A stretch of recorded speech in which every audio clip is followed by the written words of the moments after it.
Good afternoon, everybody. This is Chris Scully with Matt Winslow from Drive and our guest, Dan Vasquez, owner of Performance Motor Works in California. Hi, guys. Hi, Chris. All right, Dan, welcome to the show.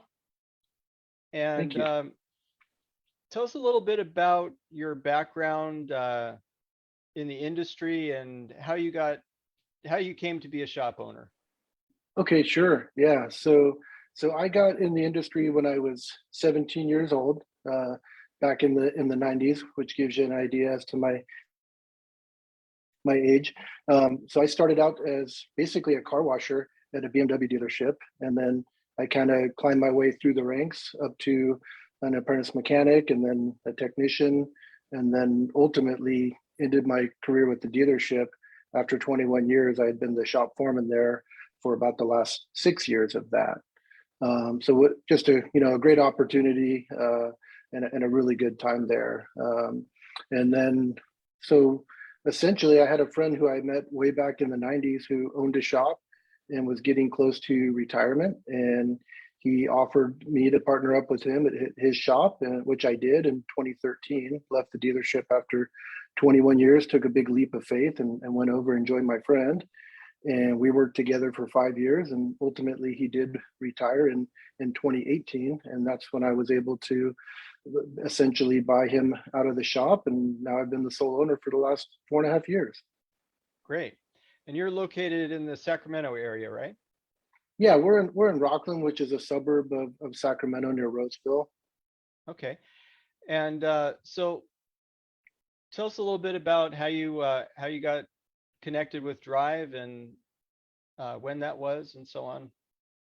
Yeah, so as far as my connection with Drive, I was looking for a business coaching company. I knew that everybody who excels in this industry, has a coach, and I definitely wanted to excel in this industry. I wanted to take my business to the next level, and around that time, as I was looking for people, somebody from Drive contacted me, and they did that assessment that I think they've done for other people, and they kind of said, hey, you got a pretty good shop, but we think we could help you to add to it. We think we could help to get you to the next level. And it was a big decision. It was a little scary. I'm not gonna lie, but I decided to kind of take the plunge and go for it. And I sure am glad that I did.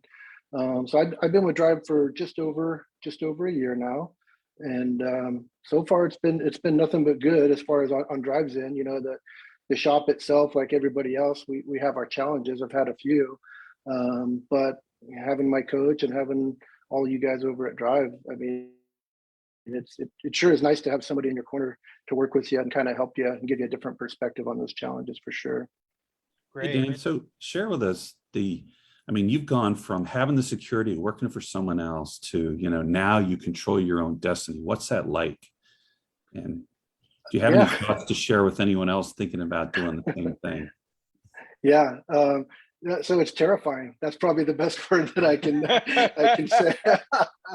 I mean, you imagine working at the same place for 21 years and kind of having that, security blanket of working there, and just knowing that, your next day's guaranteed, right? Your paycheck's guaranteed, and then you go from that to being on your own, and you're looking for the guy behind you, to make that decision or do what needs to be done, and you are that guy. The buck stops here. So yeah, it's scary, but it gets a little bit easier every day, and luckily I've been really blessed and been really successful thus far. And so the flip side is it's obviously you get a little bit outside of your comfort zone, and really good things can come, and I've had a lot of really good things happen and continuing to happen now. So let me just jump in here if you don't mind, Chris. No, go ahead. So you've been with Drive for a year. Is there Mhm. anything that sticks out in the last 12 months that has really kind of got your attention that maybe was different than the way you perceived things before, or that you found very helpful? Yeah, definitely. There's a lot of things. I mean, where the rubber meets the road. Definitely. If you look at my numbers and what's changed there in my business, I mean, I was doing fairly well before. I was about 11%, net profit. but last year I was up around 23. So I more than doubled my Right net on, man. profit. Yeah, yeah, That's and up great. about. And I was just looking, in preparation for the meeting, just kind of, reflecting back, and up about 450,000 in gross dollars as well. And so, I mean, how can you argue with that? Yeah, So right. this sounds like a problem to me, because before at 11% net, you didn't need a great CPA, but now if you're going to be at 23% net, you're going to have to spend a lot of time finding ways to hide the money. I mean, and not go to jail. I mean, that sounds Yeah. complicated. Would you get a new boat and a car and buy equipment, or? Right, right. Yeah, exactly. Yeah. Well, so luckily my coach Anna, I mean, she's brilliant. She really is. And, right away she's been looking at my QuickBooks and making sure that we got everything dialed in and lined up.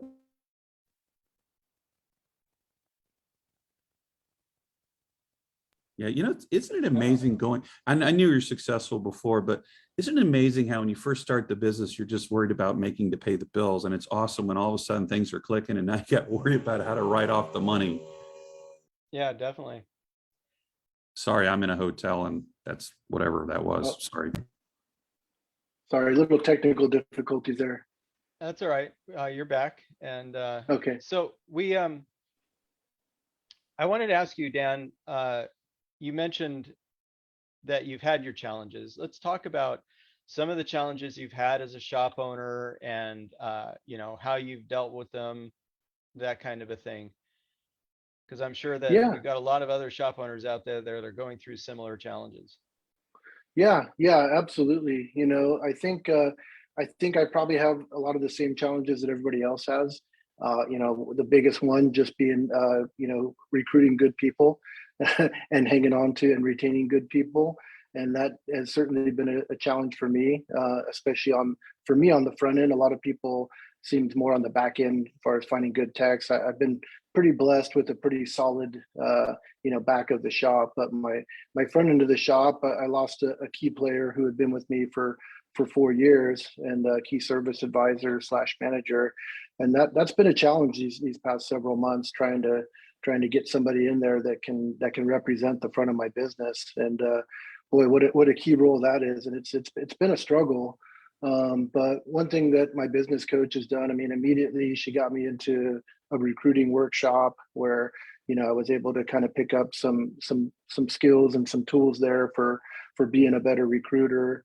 And she checks in on me weekly, just, hey, how's the job hunt going? What's going on? And so definitely she's been on top of that and helped me with that. And I've got 40 applicants right now that I'm sifting through, trying to find the right person. But her helping me to put the job ad that was attractive to people, I think that's what's getting me the applicants. So Wow. So let me actually get this straight. So in an environment where most business owners are killing themselves to get applicants at all, mhm. where there are more jobs nationwide than there are people looking for jobs, you've got 40 applicants for your open position. That's Yeah, yeah, awesome, man. yeah. That's amazing. Yeah, thank you, thank you. Yeah, so now it's just finding the time to get through them and get through the interviews and making sure that I'm asking the right questions. And honestly, that's one thing that I've learned, that it's a huge key part of this is you have to invest in yourself a little bit. You got to be not just a boss and a leader, but you got to be a recruiter as well, and you got to know how to ask the right questions in order to hire the right talent, because a bad hire can just make or break you. How's your playbook thing going? Because that the critical thing when you hire is the more you can get it in writing, the better chance you have of having that new person be successful right off the gate, right out of the gate. Yeah, yeah, yeah. So the playbook is huge. And I'll be perfectly honest, the first time I hired somebody, that was the first time I realized how many holes I had in my playbook, because that first week of training somebody, you realize, well, I guess I didn't have that written down. I guess I didn't have that written down, right? So very quickly you learn where your holes are at. And Yeah. so, yeah, go ahead. It costs a lot more money to hire someone who can read your mind, just so you know. Yeah. Yep. Yeah, I can't find anybody who can do it yet, even my wife. So yeah, so that's a constant work in progress for sure, getting the playbook. But so since joining Drive, I went from having only a couple processes to probably about 20 documented processes. And basically every time I have any time, I'm adding to it, and each time I see a hole, I try to fill it. And that's, I guess, kind of like anything else in your business, fill those holes and then get to the point of being proactive versus reactive for sure. Do you mind Yeah, if I ask you a couple that's more things? absolutely correct. So there's a couple things that I hear a lot from shop owners, and since you've done this, for a year, maybe you could share your perspective. One thing they Yeah. have concern on working with a coach is, I don't have any time now. I don't have any time now. How am I going to find that time to work with a coach? And also, some of them are struggling financially, and they're saying, well, how am I going to be able to afford being able to work with a coach? Do you have any thoughts on that? The time and the money issue, the fear of getting started? Yeah, absolutely. So as far as the time goes, I think that if you want to gain time, the only way to get that is to put in the time. And so you have to make the time. There's just no, I mean, I don't have time either. It is what it is, and it's tough. But for me, it's just that light at the end of the tunnel, right? The prize at the end, and the prize at the end is get that playbook finished and get all my processes and procedures just outlined perfectly, so that when you make that hire, you hand them that playbook and you say, here, this is me, this is my culture, this is my vision, this is how we do things at Performance Motorworks or whoever shop, right? And I've heard a million times they say that shop owners say, how do I clone myself? I wish I could just clone myself so everybody would do things just like me. And from what I understand, the closest thing you can do to cloning yourself is just write a process for everything that you do and outline your culture very in detail. And that's what I'm working towards. I'm not going to lie and say that I'm there, because I'm not quite there yet, but I'm on my path for sure. That's great. Yeah, the Yeah, in fact, key. I think trying to clone yourself is usually the mistake, because what you Yeah, want is people who are themselves and who will yeah, just follow your system, but right. put their own personal touch on it. Well, you Yeah, certainly yeah, want to replace yourself. That, I think Yes, that's the key, is find exactly. hmm someone who can do what you want to do and use their talents so that you can be freed up to do other things. yeah, absolutely. And you may find somebody who just does that job better than you ever could, right? And if that's what you end up with, then great, right? Like you said, as long as you can replace yourself and Hmm. and and getting back to that time, get some of that time back. I mean, we all do this for one reason or another, whether it's for the money, whether it's for the time, whatever it is, whether it's both. But for me, it's about freedom, and I'm working towards having freedom, financially and my time, honestly. And so, because if you got time but no money to spend and nothing to do, then what good? What a good is that? So, but and that brings me to the finances and everything. Like I said, when I signed up with Drive, it was an investment. It was an investment in myself and in my business, and it was a little intimidating. Obviously, coaching from Drive or from anybody, it's an investment. But when I look at my numbers over just a short time, just a year, I mean, it was just that. It was an investment in my future, and boy, did it paid off. And I had another friend who told me one time, it's like the stress and the burden of owning a business is the same, whether you have one employee, no employees, or 50 employees, and whether you're making money or you're not making money, you're still going to take it home with you every day. You're still just as personally invested in that business, regardless. And so you may as well make a profit, and you may as well enjoy it. And so that's kind of changed my perspective a little bit. It's like, I'm here to serve my community and serve my customers and serve my employees, but at the same time, I'm here to make a profit as well, and that needs to happen. And we're doing a good job of it right now. That's great. Now, let me ask you, in the last year, and you had mentioned at the beginning that you had a pretty good shop when you started with Drive, but you needed to fine tune some things. What were some of the things that you changed that you felt were the most significant? Yeah, absolutely. So one thing that I changed was the frequency in which I was monitoring my numbers. And so that, that weekly call from your coach kind of holding you accountable, and the Drive app as far as putting the numbers in. I mean, I have a digital system which makes it pretty easy to look at numbers, but getting back to the time thing, well, I'm too busy doing this and that to really look at my numbers and see, how I've been doing. And so just looking at them on a weekly basis, if not daily basis, is huge, because you start to really see that, hey, what happened? I was at 62% GP and now I'm at 58. What happened this last week? And then you go back and you look at it and you kind of peel it back and you figure, oh, okay, well, I had this one car that did this, or maybe my advisor is dropping the ball here, or just whatever the case may be. It's not always somebody's fault, but it's just something happened. Maybe you're a certain part that you're using, you're having a bad batch that came back. Now it's a year later, and all of a sudden you go, oh, that's why my profit's dipping, because I'm warranting out all these water pumps that maybe I need to switch brands or whatever the case may be. But kind of managing by those analytics was someplace I wanted to be, but I didn't quite know how to get there, and didn't quite know what to look. There's so many KPIs. You could monitor 10,000 KPIs and just run yourself in a circle, but knowing the right numbers and knowing the quick ones that you can really manage your business off of, it's made a big difference for sure. What I was thinking as you're saying that is, I think a lot of shop owners remind me of a teenager with a credit card, with mom and dad's credit card, where they don't check the balance. They just go out and spend all their time and spend all their money. But in business, I mean, you have limited resources. You have to use your text time efficiently. You have to use your cash efficiently. And without checking that, you have no opportunity to fix it. Yeah, absolutely. And just, again, even if you just do it weekly, you can make those small adjustments. You can see what's going on. It just kind of helps you to keep, I think all of us shop owners with small shops like myself, we definitely have our finger on the pulse of the business as far as how things are running.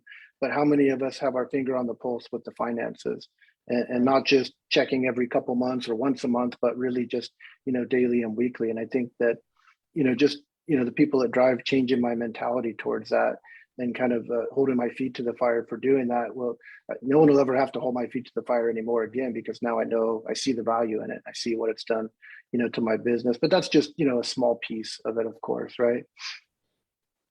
Yeah, well, that's actually another question I have for you.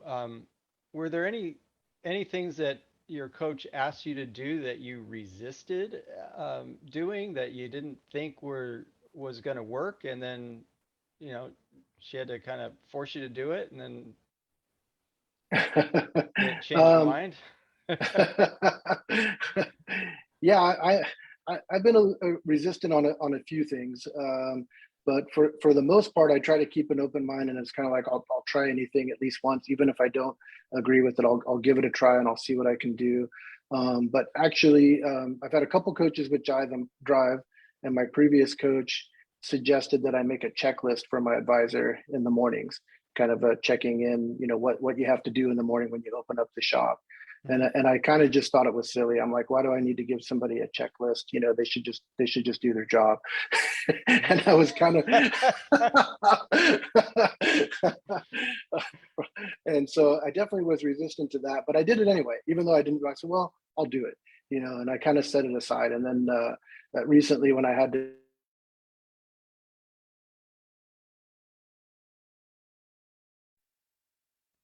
Looks like we got a technical issue again. I was thinking as you were saying that, that's kind of like owning a professional football team and hiring a football player. And when they go out in the field, they go, "What position do you want me to play?" "Well, you figure it out. You should Right. already do that." Or even more specific, that you take a guy from another team and he knows the plays from the other team, but Yeah. you don't give him your playbook.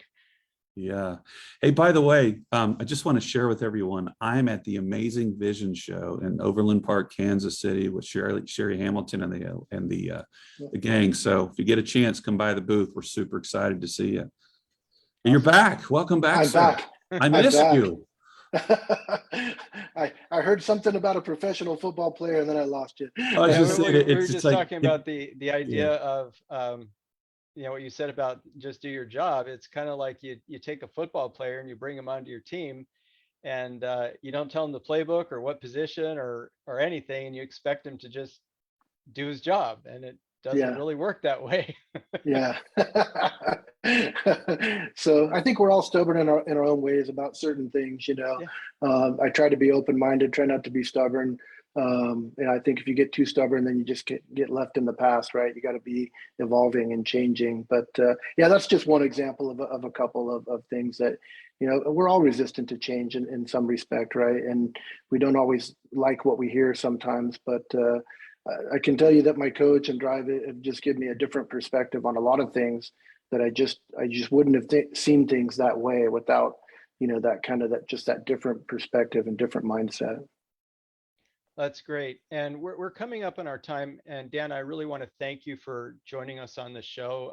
Congratulations on the gains you've made with your shop. Um, Thank you.